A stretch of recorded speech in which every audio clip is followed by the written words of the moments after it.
Mémoire vive.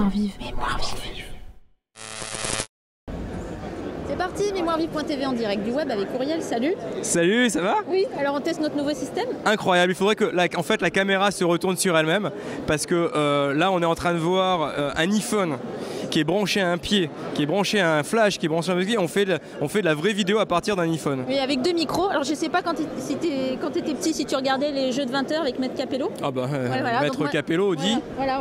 Ah oui, c'est le même micro. Ouais. Voilà, il nous l'a prêté. Et le dictionnaire, il est où, le Larousse? En fait, il est dans l'iPhone. Bah voilà. Maintenant c'est une appli. Ouais, le web, alors tu es ici notamment pour parler des applications iPhone, c'est ta grande spécialité. Bah c'est pas ma spécialité, c'est ma nouvelle passion. Oui. En général ça commence bien hein, quand on commence par la passion. Voilà, donc ça commence par là. En fait, Yann, avec qui j'ai créé AppsFire, et on a commencé sur une idée toute simple, et puis c'est devenu le projet AppsFire. Et ça se passe plutôt bien. C'est un nouveau système qui permet aux utilisateurs de recommander leurs applications favorites. Et donc ça crée une espèce de couche virale dans l'App Store qui permet un peu de faciliter la découverte d'applications, parce qu'il y a quand même beaucoup d'applications. Oui. Donc en fait on ne crée pas vraiment des applications, mais on aide les développeurs d'applications, puis en fait on est les meilleurs amis d'Apple parce qu'on leur envoie du trafic. D'accord, donc c'est un complément de iTunes en fait. Complètement. Parce que ça utilise beaucoup plus les recommandations, c'est ça? Absolument, en fait c'est comme si vous aviez vos amis et les apps de vos amis dans votre iPhone. Oui. Donc ça vous permet de découvrir très simplement ce que vos amis utilisent, et donc du coup ça a du sens pour vous. Et le web temps réel pour toi c'est quoi alors? C'est une évolution de l'infrastructure internet qui permet en fait d'accéder aux flux d'informations de manière immédiate, et des flux qui peuvent être qualifiés et qui peuvent être pertinents en fonction des besoins de chacun. Donc en fait c'est une évolution naturelle due au fait que les gens sont de plus en plus connectés, et au fait que les infrastructures permettent d'indexer rapidement de l'information et de la redistribuer derrière. L'année prochaine, 2010, l'iPhone, etc. Qu'est-ce que tu vois de nouveau? Qu'est-ce qui va nous éblouir? Je pense qu'il ne va pas y avoir fondamentalement quelque chose de nouveau. En revanche, il va y avoir une accélération des tendances actuelles qui sont la mobilité, le cloud computing et l'usage de l'Internet en dehors de l'ordinateur. Qu'est-ce que tu nous recommandes comme appli en ce moment à découvrir vraiment? Alors j'en ai découvert une qui est fantastique, qui s'appelle d'ailleurs Looptastic. C'est une application qui permet de composer des rythmes de DJ de manière très intuitive, avec un effet buff à la fin. Qu'est-ce que j'ai découvert de sympa? Alors moi, il y a une application que j'adore parce que je suis musicien, qui s'appelle iRealBook, qui est en fait le Real Book, c'est-à-dire tous les standards de jazz récompilés dans une application. Et puis qu'est-ce que j'ai d'autre que j'adore?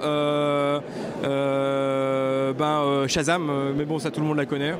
Voilà, c'est pour découvrir les musiques que vous écoutez à la radio sans en connaître les titres. Et puis quoi d'autre? Quick, j'aime bien Quick pour faire des vidéos. Donc un jeune développeur, tu le conseilles de se lancer dans l'iPhone et dans la mobilité ou pas? Oui, mais à deux conditions. La première, c'est de faire quelque chose qui le passionne et pas par opportunité, par buzz. C'est super difficile aujourd'hui de trouver une place, de se faire une place dans l'application, dans l'App Store, et il n'y a pas d'application de qualité sans une véritable passion et une énergie qui amènera le développeur à améliorer en permanence son application et à l'exécuter correctement. Et la deuxième condition, c'est d'être bien conscient qu'aujourd'hui, créer une application, c'est un vrai business. C'est pas je crée un bout de code et je lâche. Il faut être conscient qu'il y a des règles de marketing et des règles de commercialisation et distribution élémentaires, et donc ça se professionnalise, et donc il faut utiliser des outils adéquats. Nous on en fournit certains, mais il y en a d'autres, et donc c'est très important d'avoir une approche qui est globale et pas uniquement focus produit. Parce qu'il y a aussi les cycles de vie des applis, donc ce que tu veux dire aussi c'est tout ce qui est mise à jour, développement. Complètement. Quand quelque chose marche, il faut le continuer. C'est comme un site web, s'il n'y a pas d'évolution ça meurt. Donc une application, il n'y a aucune application qui est dans l'App Store qui n'évolue pas au moins une fois par semestre. Oui. Donc il faut être au minimum, il faut être capable d'assurer cette rotation-là. Ça veut dire qu'il faut être capable d'être à l'écoute, ça veut dire qu'il faut être capable d'être analytique, et il faut être capable d'itérer. Ouais. Les meilleurs développeurs, ils se trouvent dans quel pays? Je pense qu'il y a des très bons développeurs partout, vraiment, aux États-Unis, en France, en Angleterre, en Europe de l'Est, en Israël, en Chine, au Japon. Donc j'ai pas vu un pays qui se démarquait. Donc en gros, si on sait bien faire, si on est passionné par un sujet et qu'on s'accroche, il y a possibilité dans son garage, comme on dit entre guillemets, de développer des choses intéressantes et même de gagner sa vie avec. Complètement. Ouais. Donc, c'est pas mal. Une question de Sacha. Il y a un truc bien à AppsFire dont tu n'as pas parlé, c'est de savoir combien tu as dépensé Combien tu as? Ah oui, exact. Ah oui, en fait, bon, on n'est pas rentré dans le détail, mais en fait, on permet de savoir exactement combien tu as d'applications. Ça, les gens le savent généralement pas. Et puis, combien tu as dépensé sur ton iPhone. Donc, tu dis, des fois, tu as des surprises. Hein, tu vois très vite comment l'argent part vite. Et c'est vrai qu'avec l'App Store, le système de paiement est bien intégré, donc ça part vite. Ouais. C'est bien. Aussi, ouais. Génial. On ira voir. Merci, Oriane. Merci à vous. Mémoire vive.